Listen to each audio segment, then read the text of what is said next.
Oh yeah, I moved the sofa. Oh, what's this? Dear Chris, because you take too long with making SmegChris review episodes, both Percy and I will no longer be involved. Regards, King of Awesome, Fwed. Yeah, okay.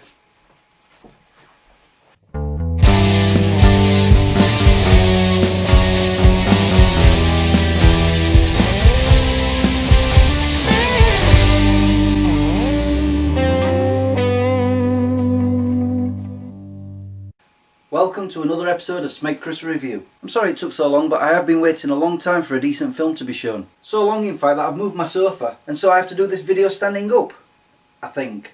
I haven't really worked out the particulars yet. Ah well, let's get on with it. What are you filming? Surely it can't be SmegChris Review.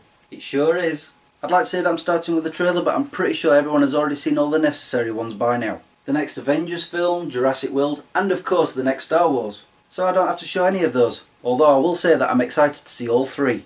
However, another Marvel movie is coming soon that's apparently attached to the Avengers franchise called Ant-Man. You know, the character that copies DC's The Atom. And there's already a trailer out for it. Basically it's about a man who can shrink.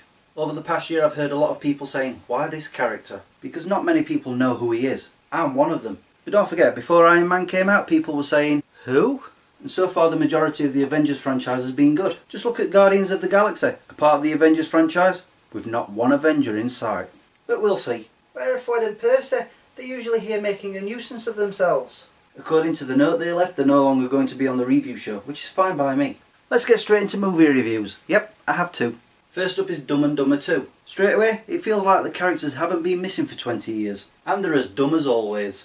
But the nostalgia does wear off as the story trots on without any real aim. The humour is funny but not quite the same as before, maybe because we've lost that shock value. Because let's face it, we know what to expect. Again, Jim Carrey and Jeff Daniels have brilliant chemistry and neither one of them have lost any of their comedy timing. It isn't anywhere near as good as the original, but I still give it a... And it's a lot better than that prequel they did. Oh, that was awful. Like a Burger King meal. And now on to my review of Birdman. Where do I start? Okay, the good. The acting is superb from the entire cast, especially Michael Keaton. The direction was delightful as the whole film played out as if it was all one shot. The story was simple and dialogue heavy, and despite a lot of scenes with mirrors, not once did you see a camera in a reflection. How did they do that?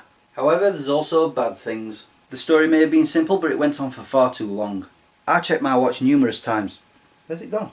The plot seemed to lose its direction halfway through, but eventually it picked it up again. Edward Norton went from a main character to a side character in the final act. There was a moment where the camera was waiting for the scene to start, which was pointless.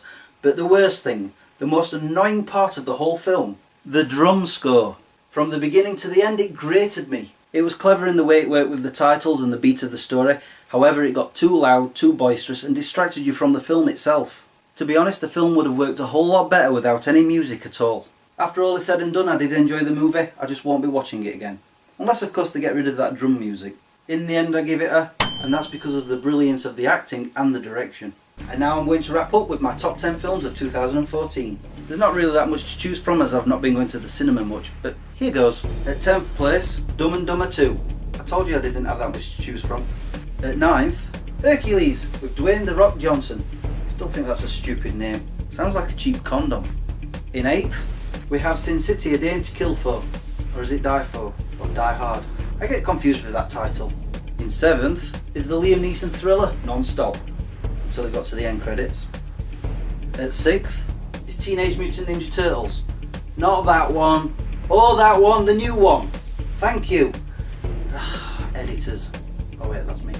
For 5th place, I have Godzilla. Well, I like that film, okay? In 4th, Edge of Tomorrow. Have I got that yet?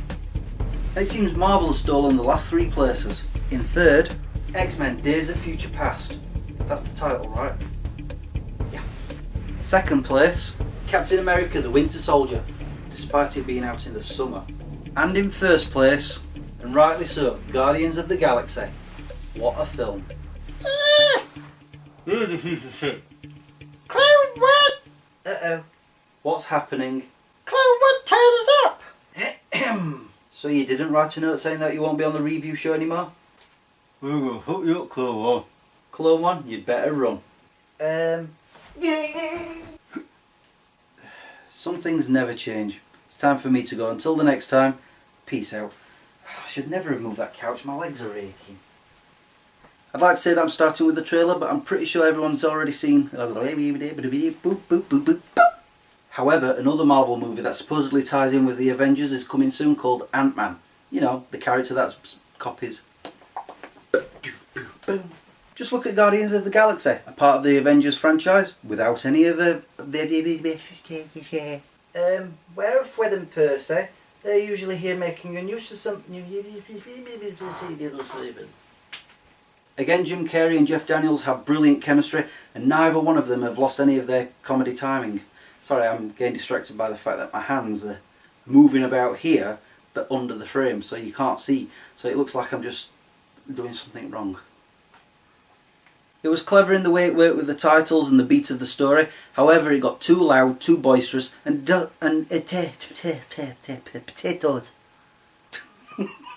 Is the Liam Neeson thriller non-stop until it got to the end credits. What was that? Don't walk into Dufferin.